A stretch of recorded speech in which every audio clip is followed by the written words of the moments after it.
बिस्मिल्लाहिर्रहमानिर्रहीम। अस्सलाम वालेकुम स्टूडेंट्स। आज हम लोग C++ में देखेंगे पॉइंटर्स को। जब भी हम लोग वेरिएबल को डिक्लेयर करते हैं, जैसा कि हम लोग पहले देख चुके हैं कि जब वेरिएबल का को डिक्लेरेशन में हम डाटा टाइप देते हैं सबसे पहले, और फिर वेरिएबल का नेम जो है वो स्पेसिफाई करते हैं। वेरिएबल के नेम को स्पेसिफाई करने के रूल्स भी हम लोग देख चुके हैं पहले, और डाटा टाइप्स कौन कौन सी C++ में यूज़ हो सकती हैं वो भी हम डिस्कस कर चुके हैं ऑलरेडी। तो अगर फॉर एग्ज़ाम्पल हमने कोई एक ए वेरिएबल डिक्लेयर किया है और उसकी डाटा टाइप इंट दिया है, तो ये जो डायग्राम आपको नज़र आ रही है ये जो है मेमोरी में इसकी रिप्रेजेंटेशन शो की गई है।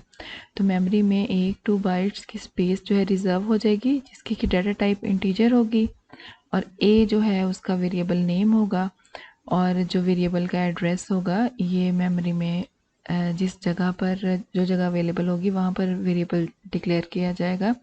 तो ये उस लोकेशन का एड्रेस है। जब यूज़र्स जो हैं इस वेरिएबल को, जैसे प्रोग्रामर जो है वो इस वेरिएबल को एक्सेस करेंगे, इसको डील करेंगे, इसके अंदर कोई वैल्यू स्टोर करेंगे, तो वो वेरिएबल के नेम को यूज़ करेंगे।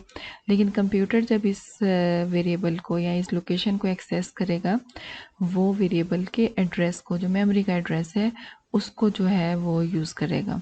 तो ये बेसिकली वेरिएबल मेमोरी लोकेशन ही होता है।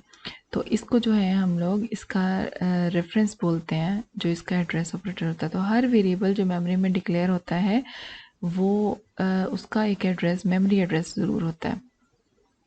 तो मेमोरी एड्रेस जो होता है वो बेसिकली कंप्यूटर के यूज़ के लिए होता है, और जिस टाइप का ये जो डाटा टाइप है ये डिपेंड कर रही होती है कि ये मेमोरी में कितनी बाइट्स को जो रिज़र्व करेगा ये वेरिएबल।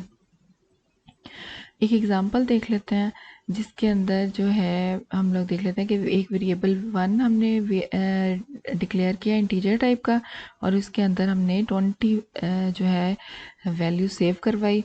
तो अगर हम इसको प्रिंट करवाएंगे एड्रेस, इसका एड्रेस देखना चाहेंगे कौन सा है, तो हम लोग इस तरह देख सकते हैं एड्रेस ऑपरेटर, जो कि एंड ऑपरेटर भी बोलते हैं इसको। ये एड्रेस ऑपरेटर और वेरिएबल का नेम अगर लिखेंगे तो ये मेमोरी, इसकी जब आउटपुट देखेंगे तो ये मेमोरी का एड्रेस इसका डिस्प्ले होगा। लेकिन अगर हम इस वेरिएबल के अंदर की वैल्यू देखना चाहते हैं जो कि 20 हमने सेव करवाई है, तो सिंपल हम वेरिएबल 1 जो है उसको सी आउट में लगाएंगे एड्रेस ऑपरेटर के बगैर, तो आउटपुट में इसकी वैल्यू आएगी। और नीचे अगर आप लोग आउटपुट देखें तो एड्रेस ऑफ वेरिएबल 1, तो ये जो मेमोरी में इसका एड्रेस है वो प्रिंट हो जाएगा, और वैल्यू ऑफ वेरिएबल 1, तो इसमें इसकी वैल्यू आ जाएगी। ये आप सी के कंपाइलर पे एग्जीक्यूट करके किसी भी वेरिएबल का एड्रेस इस तरह मेमोरी से देख सकते हैं। अब आ जाते हैं पॉइंटर्स की तरफ। पॉइंटर जो है वो किसी भी वेरिएबल का एड्रेस सेव करता है, यानी पॉइंटर खुद भी एक वेरिएबल ही है जिसकी, लेकिन उसके अंदर कोई वैल्यू नहीं होती, बल्कि उसके अंदर जो है वो किसी दूसरे वेरिएबल का जो है वो एड्रेस होता है। और इसको डिक्लेयर किस तरह करते हैं, इसमें भी हम बिल्कुल इसका डिक्लेयर करने का तरीका बहुत हद तक वेरिएबल को डिक्लेयर करने से मिलता जुलता है। इसमें भी हम डाटा टाइप देते हैं, और डाटा टाइप वही है जो वेरिएबल्स की डाटा टाइप है, जैसे इंटीजर है, डबल है, हो सकती है फ्लोट या करैक्टर, और वेरिएबल नेम हम देंगे। और वेरिएबल नेम हम वही नेम दे सकते हैं जो वेरिएबल के नेम हम देते हैं और अपने रूल्स के मुताबिक। तो लेकिन इसमें थोड़ा डिफरेंस ये है कि इस जब पॉइंटर को हम डिक्लेयर करेंगे तो इससे पहले हम स्टैरिक लगाएंगे, तो इससे ये कंप्यूटर को ये पता चलेगा कि ये जो है ये एक पॉइंटर वेरिएबल जो है डिक्लेयर हुआ है। और पॉइंटर की डाटा टाइप जो है वो हम वही देंगे जिस टाइप के वेरिएबल का एड्रेस उसके अंदर सेव करवाना है। यानी अगर हमारे पास इंटीजर आईपी एक पॉइंटर है, तो इसके अंदर हम लोग जो किसी इंटीजर टाइप वेरिएबल का ही एड्रेस सेव करवा सकते हैं। और अगर हमें फ्लो और डबल, इसी तरह फ्लोट और करैक्टर, जिस टाइप का भी हमें, जिस टाइप के वेरिएबल का एड्रेस भी हमें इस पॉइंटर में सेव करवाना होगा, हमें पॉइंटर भी उसी ही डाटा टाइप का डिक्लेयर करना होगा। तो पॉइंटर को डिक्लेयर करने का एक तरीका और भी है कि हम उसकी कोई डाटा टाइप नहीं देते, जस्ट वॉइड लगा देते हैं और पॉइंटर को डिक्लेयर कर लेते हैं। तो इस टाइप के पॉइंटर को हम जिस टाइप की वैल्यू इसके अंदर सेव करवाएंगे तो इसकी डाटा टाइप वो हो जाएगी इस पॉइंटर की। अब हम एक और एग्जांपल देख लेते हैं कि पॉइंटर जो है इस किस तरह से हम लोग यूज़ करेंगे प्रोग्राम के अंदर। यानी इसमें देखें हम लोगों ने एक इंटीजर वेरिएबल जो कि n है, उसको हमने डिक्लेयर कराया।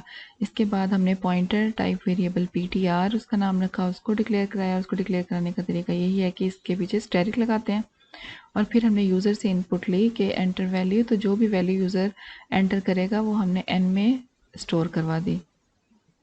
और अब हमने जो n एड्रेस है वेरिएबल का वो हमने पॉइंटर वेरिएबल में सेव कर दिया। और इसको सेव करने का तरीका भी यही है कि पॉइंटर वेरिएबल के साथ हम जो मेमोरी एड्रेस जो है, जो कि एड्रेस ऑपरेटर लगा के उस वेरिएबल के साथ लिखें तो उसका एड्रेस कॉपी हो जाता है पॉइंटर के अंदर। बाद में हमने वैल्यू को प्रिंट करवा दिया n वेरिएबल की मदद से, और फिर हमने वही वैल्यू प्रिंट करवाई पॉइंटर की मदद से। यानी अगर हमने सिंपल वेरिएबल के थ्रू वैल्यू प्रिंट करानी है तो हम लोग जो है वो सी आउट में जस्ट n लगाएंगे तो वो वैल्यू आ जाएगी। लेकिन अगर आपको वही वैल्यू पॉइंटर की मदद से लगानी है तो आपको स्टैटिक ptr करेंगे तो आपको वैल्यू प्रिंट हो जाएगी स्क्रीन के ऊपर। और इसके बाद अगर आप एड्रेस प्रिंट करना चाहते हैं तो आप पॉइंटर के साथ स्टैटिक अगर नहीं लगाएंगे तो वो एड्रेस आ जाएगा।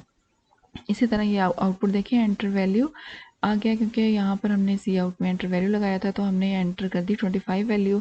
तो कंप्यूटर ने क्या किया, n वेरिएबल के अंदर 25 को सेव कर दिया। अब आउटपुट क्या ही है, value of n is equal to 25, value of n by pointer वो भी 25, और एड्रेस ऑफ n, तो ये एड्रेस अगर हम ये मेमोरी में इसका देखेंगे कि किस तरह से ये रिप्रेजेंट हो रहा है, तो एक मेमोरी में n स्पेस जो है इंटीजर टाइप की डाटा टाइप की रिजर्व हो गई। और इसके अंदर जब हम लोगों ने 25 वैल्यू को सेव किया तो ये मेमोरी में 25 जो है ये वैल्यू इसकी सेव हो गई। अब इसका एक एड्रेस है n का, जो कि हमने एक पॉइंटर वेरिएबल को डिक्लेयर किया। तो पॉइंटर वेरिएबल का नाम क्या था, ptr। इसके अंदर ये एड्रेस जो है ये सेव हो गया और इसका डाटा टाइप भी इंटीजर ही है क्योंकि ये इंटीजर टाइप वैल्यू के एड्रेस को सेव कर रहा है। तो इसका अपना भी इस वेरिएबल का एक एड्रेस होगा, लेकिन क्योंकि इसकी वैल्यू जो है ये एक एड्रेस है तो इसका मतलब ये है कि ptr भी इसको पॉइंट कर रहा है। अगर हम इसी पॉइंटर की मदद से इस मेमोरी में इस वैल्यू को चेंज कर दें या इसको रिप्लेस कर दें किसी न्यू वैल्यू से, तो अगर हम n के थ्रू भी इसको एक्सेस करें तो ये वैल्यू चेंज, क्योंकि ये वैल्यू ओरिजिनल लोकेशन पे ही चेंज हो जाएगी। तो इससे ये होगा कि पॉइंटर जो है ये सेम मेमोरी लोकेशन पर ही पॉइंट कर रहा होता है। ऐसे नहीं होता कि n की वैल्यू जो है वो कॉपी हो जाए इसके पास, बल्कि इसके पास एड्रेस जाता है। तो इसका मतलब ये होता है कि ये उसी ओरिजिनल वाला जो वेरिएबल है ये उसकी मेमोरी लोकेशन को ही पॉइंट कर रहा होता है। जब हम इसकी वैल्यू को एक्सेस करते हैं स्टैटिक ptr लगा के, तो ये ओरिजिनल वैल्यू ही इसकी मदद से एक्सेस हो रही होती है। अब पॉइंटर की इनिशियलाइजेशन देख लेते हैं। इनिशियलाइजेशन का मतलब ये है कि डिक्लेयर जब हम पॉइंटर को करें तो साथ ही उसको कोई वैल्यू असाइन कर दें। और C++ जो है वो ऑटोमेटिकली इनिशियलाइज नहीं करवाता अपने वेरिएबल्स को, तो हमें इसको इनिशियलाइज करवाना पड़ता है। उस पॉइंटर को इनिशियलाइज कराने का मकसद ये होता है ये क्योंकि ये अगर हम इसके अंदर कोई वैल्यू नहीं देते तो ये किसी इनवैलिड वैल्यू को रिप्रेजेंट ना करना शुरू कर दे, तो हम इसको नॉर्मली या नल का या ज़ीरो से इनिशियलाइज करवा देते हैं। तो इससे इसका सिंटैक्स देख लें तो ये data type static p is equal to and operator और वेरिएबल, जिस वेरिएबल के एड्रेस के साथ इसको इनिशियलाइज करना है तो उसके साथ हमने ये एड्रेस ऑपरेटर लगा दिया। डाटा टाइप वो डाटा टाइप है जिस टाइप का आप पॉइंटर वेरिएबल डिक्लेयर करना चाहते हैं। p जो है वो आपने उस पॉइंटर का नेम रखा। इसके बाद आप एंड ऑपरेटर क्या है, एड्रेस ऑपरेटर है। और वो ये वेरिएबल है जिसकी वैल्यू जो है जिस वेरिएबल का एड्रेस जो है आप कॉपी करेंगे पॉइंटर में। ये नीचे एग्जांपल देखें, n एक वेरिएबल है जिसकी वैल्यू जो है 100 है, और अगर हम इस n का एड्रेस p1 पॉइंटर के अंदर कॉपी करेंगे तो ये इस तरह से इसको लिखेंगे। और p2 एक पॉइंटर वेरिएबल है जिसको हमने नल से इनिशियलाइज कराया, यानी इसके अंदर अभी हमने किसी वेरिएबल का एड्रेस नहीं दिया। ये एक और एग्जांपल है, इसमें ये write a program to input 5 integer in an array and display them using a pointer. ये एक अरे की वैल्यूज़ को पॉइंटर की मदद से एक्सेस करने का तरीका यहाँ दिखाया गया है। इंटीजर टाइप की एक मार्क्स नाम की अरे जो है वो हमने डिक्लेयर की जिसमें 5 वैल्यूज़ हैं, और एक आई वेरिएबल है जो कि लूप का कंट्रोल वेरिएबल होगा, और एक हमने पॉइंटर इसमें डिक्लेयर किया जो कि इंटीजर टाइप का है। हमने यूज़र से इनपुट लिए जो है 5 वैल्यूज़ मार्क्स में, और फिर हमने लूप चला के इनपुट जो इस अरे के अंदर वैल्यूज़ स्टोर कर ली हैं। अगर 5 एलिमेंट्स की अरे है तो इसका इंडेक्स 0 से 4 तक मूव कर रहा होगा, तो हमारी लूप जो है वो 0 से इनिशियलाइज हुई है और लेस देन 5 यानी 4 तक ये चलेगी और एक एक की इंक्रीमेंट के साथ एक एक वैल्यू के। तो हमने सी इन मार्क्स ऑफ आई, तो आई की वैल्यू जो है ये पूरे इस इंडेक्स को 0 से 4 तक मूव करवाएगी। तो हर वैल्यू में हम हर इंडेक्स के ऊपर हम एक वैल्यू सेव करते चले जाएंगे। ये जिस तरह हम लोगों ने आउटपुट में हम देखें, एंटर हमने 5 मार्क्स उसे गए और सबसे पहले हमने इसको 51 दिया, तो इस अरे के 0 इंडेक्स के ऊपर 51 सेव हो जाएगा। फिर आई की वैल्यू में एक इंक्रीमेंट हो जाएगा और इंडेक्स 1 के ऊपर 98 सेव हो जाएगा और उससे नेक्स्ट इंडेक्स के ऊपर 40 सेव हो जाएगा, फिर 26 सेव हो जाएगा और लास्ट जो फिफ्थ इंडेक्स जो कि इंडेक्स 4 होगा लेकिन फिफ्थ वैल्यू होगी अरे की, उसमें 77 जो है वो सेव हो जाएगा। इसके बाद हम लोगों ने पॉइंटर वेरिएबल के अंदर मार्क्स को सेव कर लिया। अरे में जब मैंने आप लोगों को पढ़ाया था तो अरे में ये बात बताई थी कि अरे का एड्रेस जो है वो उसको एक्सेस करने का तरीका यही है, उसके फर्स्ट एलिमेंट के एड्रेस को एक्सेस करने का तरीका यही है कि हम अरे के जो है नेम को अगर टाइप करें तो इसका मतलब यही है अरे का नेम जो रिप्रेजेंट कर रहा होता है अरे के फर्स्ट एलिमेंट का एड्रेस। अगर हमने अरे की वैल्यूज़ को एक्सेस करने हैं तो उसके साथ हमें इसका इंडेक्स या सबस्क्रिप्ट लगाना ज़रूरी है। तो अकेला मार्क्स है क्योंकि अरे का नाम मार्क्स था, तो अकेले मार्क्स का मतलब है जो इसका फर्स्ट एलिमेंट जो कि 51 है उसका एड्रेस कॉपी हो जाएगा पीटीआर के पॉइंटर के अंदर। अब हम पॉइंटर की मदद से इसकी वैल्यूज़ को जो है वो प्रिंट कराना चाहते हैं, तो हम लोग करें सी आउट में हमने लगाया है you enter the following values. हमने 0 से 5 तक जो है इंडेक्स लेस देन 5 तक हमने एक लूप चलाई है और पॉइंटर को इंक्रीमेंट करते गए हैं यानी star PTR plus plus. Pointer को इंक्रीमेंट करने का मतलब ये है कि पॉइंटर सबसे पहले रिप्रेजेंट कर रहा था इसकी फर्स्ट वैल्यू को, क्योंकि इसके अरे का नाम जो है ये फर्स्ट इंडेक्स के एड्रेस को रिप्रेजेंट कर रहा है। तो पीटीआर के अंदर पहले एलिमेंट का एड्रेस था, तो फर्स्ट टाइम ये पहले एलिमेंट को प्रेजेंट कर देगा। पोस्ट फिक्स का ऑपरेटर है तो ये पॉइंटर में इंक्रीमेंट बाद में होगा प्रिंट करने के बाद। तो 51 आउटपुट में पहली दफ़ा प्रिंट होगा, उसके बाद प्लस प्लस का मतलब ये है कि पॉइंटर की वैल्यू में एक का इजाफा हो जाए। पॉइंटर की वैल्यू में दो ही हम अरिथमेटिक ऑपरेशन पॉइंटर पे कर सकते हैं, एक एडिशन का और एक सब्ट्रैक्शन का। एडिशन का करने का ये मतलब है कि ये अपने से नेक्स्ट मेमोरी एड्रेस को रिप्रेजेंट करना शुरू कर देगा। अगर ये इंटीजर टाइप का पॉइंटर होगा तो ये 2 बाइट स्किप करके नेक्स्ट एलिमेंट को रिप्रेजेंट करेगा। अगर ये कैरेक्टर टाइप का होगा तो ये 1 बाइट को स्किप करेगा और इसी तरह अगर ये फ्लोट का होगा तो ये 4 बाइट को स्किप करेगा। लेकिन हमें जस्ट इसमें पॉइंटर प्लस प्लस ही लगाना है तो ये ऑटोमेटिकली नेक्स्ट मेमोरी लोकेशन को रिप्रेजेंट करना शुरू कर देगा। इस तरह ये 5 एलिमेंट्स तक लूप मूव करेगी और ये 5 के 5 एलिमेंट्स जो हमने सेव करवाए थे अरे के अंदर ये सारे के सारे पॉइंटर की मदद से प्रिंट हो जाएंगे। ये पॉइंटर को मूव करने का तरीका था अरे के अंदर। अब पॉइंटर्स एंड स्ट्रिंग देख लेते हैं। स्ट्रिंग क्या है? ये भी अरे ऑफ करेक्टर्स होती है। तो पॉइंटर यानी जो है जो स्ट्रिंग को रिप्रेजेंट करेगा तो उस पॉइंटर की भी डेटा टाइप जो है वो करेक्टर ही होनी चाहिए। तो ये देखिए हमने एक स्ट्रिंग जो है वो इनिशियलाइज करवाई है, बल्कि उसका नाम है नेम और डेटा टाइप करेक्टर दी है। ये स्ट्रिंग की में हमने साथ ही वैल्यू दे दी उस्मान खलील। तो इसके बाद हमने एक करेक्टर टाइप का पॉइंटर जो है वो डिक्लेयर कराया है पीटीआर और उसके अंदर हमने ये नेम दे दिया, यानी स्ट्रिंग का नेम भी बिल्कुल अरे के नेम की तरह ही मेमोरी एड्रेस अरे के फर्स्ट एलिमेंट के एड्रेस को रिप्रेजेंट कर रहा है। तो ये हमने एड्रेस कॉपी कर दिया पॉइंटर के अंदर, यानी फर्स्ट स्टेटमेंट जो है ये डिक्लेयर कर रही है स्ट्रिंग को और इनिशियलाइज कर रही है और सेकेंड स्टेटमेंट जो है वो एक पॉइंटर वेरिएबल को डिक्लेयर कर रही है और उसको नेम स्ट्रिंग के साथ इनिशियलाइज कर रही है। डायरेक्टली हम इसको इस तरह भी इनिशियलाइज कर सकते हैं कि करेक्टर टाइप का पॉइंटर और साथ ही हम डायरेक्ट स्ट्रिंग की वैल्यू इसके अंदर दे दें। इसके बाद ये नीचे एक एग्जांपल दी हुई है जिसके अंदर जो है ये स्ट्रिंग जो है इसके साथ पॉइंटर किस तरह डील करेगा इसको एक्सप्लेन किया गया है। तो हमने करेक्टर टाइप की एक स्ट्रिंग जो है नेम की स्ट्रिंग ली है जिसमें 20 करैक्टर्स जो हैं हमने डिक्लेयर कराए हैं, 20 इसका साइज़ रखा है, और पॉइंटर एक वेरिएबल है, और हमने यूज़र से जब इनपुट ली है तो उसके अंदर हमने इसको गेट करा लिया, यानी यूज़र ने अगर for example Mohammad Abdullah enter किया है तो ये स्ट्रिंग के अंदर कॉपी हो जाएगी।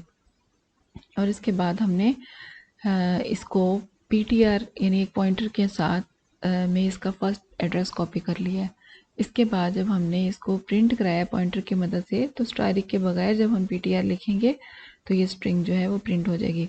नॉर्मल स्ट्रिंग को हम लोगों ने आपने देखा था पहले कि हम जब भी प्रिंट कराते हैं तो सी आउट में हम जस्ट स्ट्रिंग का नेम दे देते हैं विदाउट एनी इंडेक्स, यानी उसका फर्स्ट बेस एड्रेस देते हैं तो स्ट्रिंग प्रिंट हो जाती है। तो इसी तरह पॉइंटर में जब हमने नेम को सेव किया तो हमने इसके बेस एड्रेस का मतलब होता है इसके फर्स्ट जो है एलिमेंट का एड्रेस, जैसे इसमें m का एड्रेस है तो इसके अंदर भी इसका बेस एड्रेस कॉपी हो गया, तो हमने इसका ptr दिया तो ये पूरी की पूरी जो स्ट्रिंग जो है ये यहाँ पर प्रिंट हो गई, यानी पॉइंटर ने भी इसी स्ट्रिंग को मेमोरी में जो है वो पॉइंट करना शुरू कर दिया था। अब एक और एग्जांपल देख लेते हैं। इसके अंदर भी यही है कि हमने एक स्ट्रिंग को इनिशियलाइज़ किया, डिक्लेयर किया और फिर पॉइंटर की मदद से इसको एक्सेस किया, यानी हमने एक str नाम की एक स्ट्रिंग ले ली है जिसको हमने इनिशियलाइज़ करा लिया है हेलो प्रोग्रामिंग से। तो मेमोरी में क्या होगा, एक str नाम की ऐसे एक स्ट्रिंग डिक्लेयर हो जाएगी जिसके अंदर हेलो प्रोग्रामिंग इस तरह लिखा जाएगा, यानी ये स्पेस है ये भी एक मेमोरी लोकेशन को रिजर्व करेगी, और फिर प्रोग्रामिंग है तो ये प्रोग्रामिंग, और जहाँ पर स्ट्रिंग एंड हो रही होती है तो कंप्यूटर मेमोरी में ऑटोमेटिकली नल ऑपरेटर जो है इसके एंड में लगा देता है। तो इसके ये इसी तरह मेमोरी में रिप्रेजेंट हो रही होगी। नेक्स्ट जो है ये हमने एक करैक्टर लिया है ch और इसके बाद पॉइंटर लिया है करैक्टर टाइप का और एक s वेरिएबल लिया है। s के अंदर हमने एक करैक्टर n सेव कर दिया है जिसको हम सर्च करेंगे स्ट्रिंग के अंदर। ये प्रोग्राम बेसिकली सर्चिंग का है स्ट्रिंग में। अब हमने यूज़र को कहा है कि enter any character to find, कि यूज़र जो है वो कोई भी करैक्टर जो है वो जो ढूंढना चाहता है स्ट्रिंग के अंदर वो एंटर करे। तो यूज़र जो एंटर कर रहा है हमने ch के अंदर सेव कर लिया है। इसके बाद हमने लूप चलाई है, यानी हमने पॉइंटर के अंदर जब हमने str को सेव किया था इससे क्या हुआ था, ये पॉइंटर वेरिएबल जो है ये सेम इसी स्ट्रिंग वेरिएबल का बेस एड्रेस इसमें कॉपी हो गया और इसने भी इसी सेम स्ट्रिंग को रिप्रेजेंट करना यानी पॉइंट करना शुरू कर दिया। अब हम जब इस पॉइंटर की मदद से स्ट्रिंग को मूव करेंगे तो ये भी सेम ओरिजिनल स्ट्रिंग के अंदर ही मूव करेगा। हमने यानी लूप क्या लगाई है कि जब तक के पॉइंटर की value not equal to null, यानी जब तक के नल ऑपरेटर नहीं आ जाता ptr प्लस प्लस यानी ptr लोकेशन बाय लोकेशन इसके अंदर मूव करता चला जाए। यानी फर्स्ट टाइम पर इस ptr में क्या होगा, h की वैल्यू होगी। तो अगर स्टार ptr यानी ptr की जो वैल्यू h है ये इस करेक्टर जो कि यूज़र ने एंटर किया है उसके साथ मैच कर रही है तो s के अंदर y आ जाए। ऑलरेडी हमने s में एक फ्लैग ऑपरेटर जो है वो n सेव कर दिया था। तो अगर किसी ये लूप चलेगी नल ऑपरेटर तक, यानी ये लूप यहाँ पर क्यों इसके अंदर वाइल लूप के अंदर कोई ब्रैकेट नहीं है, इसका मतलब है इसका स्कोप जो है वो एक इफ स्टेटमेंट तक ही है। तो जब तक कि नल ऑपरेटर नहीं आता ये लूप चलेगी तमाम लोकेशंस पर। तो यूज़र ने जो भी एंटर किया होगा, अब हम आउटपुट में देख लेते हैं यूज़र ने क्या एंटर किया था।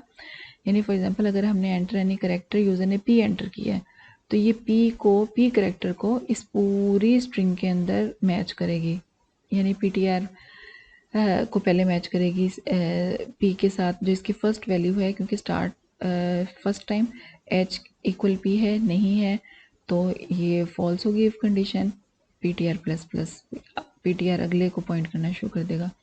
फिर e को मैच करेगी p के साथ, नहीं मैच हुआ, फिर इस तरह ये मूव करता जाएगा यहाँ पर आ जाएगा। तो जैसे ही इसे p मिलेगा इस लोकेशन पर ये कंडीशन ट्रू हो जाएगी, s के अंदर y आ जाएगा।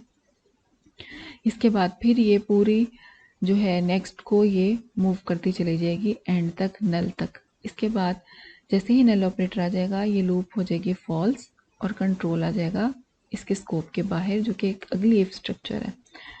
अब अगर s जो वेरिएबल है उसकी वैल्यू y हो चुकी है तो हमें यहीं से पता चलेगा कि उसको कोई करेक्टर जो है जो वो सर्च कर रहा था वो स्ट्रिंग के अंदर मिल गया है। हम यहाँ पर ये कंडीशन लगा देंगे if s equal to y cout character is found in array, else character is not in the array. यानी अगर एस की वैल्यू एन ही रही तो इसका मतलब है कि एक दफ़ा भी ये इफ़ कंडीशन जो है वो ट्रू नहीं हुई, तो एस की वैल्यू चेंज ही नहीं हुई, तो फिर हमें करेक्टर नहीं मिला। तो अगर करेक्टर मिल गया होगा तो एस की वैल्यू यानी किसी एक लोकेशन पर भी अगर पी टी आर की वैल्यू इस सी एच के साथ, जो करेक्टर सी एच वेरिएबल में वैल्यू है उसके साथ मैच कर जाएगी, तो एस में वाई आ जाएगा। तो इस फ्लैग वेरिएबल की मदद से हम यहाँ पर इसको चेक करेंगे और फिर ये आउटपुट आ जाएगी। तो क्योंकि ये पी वेरिएबल स्ट्रिंग में मौजूद था तो आउटपुट आ जाएगी character is found in the अरे। तो ये यहाँ तक हम लोगों ने पॉइंटर्स इन द स्ट्रिंग पढ़े। आप लोग इसकी प्रैक्टिस करें, सारी एग्जांपल्स को सॉल्व करें। कोई क्वेश्चन है तो आप मुझसे पूछिएगा। हम नेक्स्ट लेक्चर में देखेंगे। Thank you.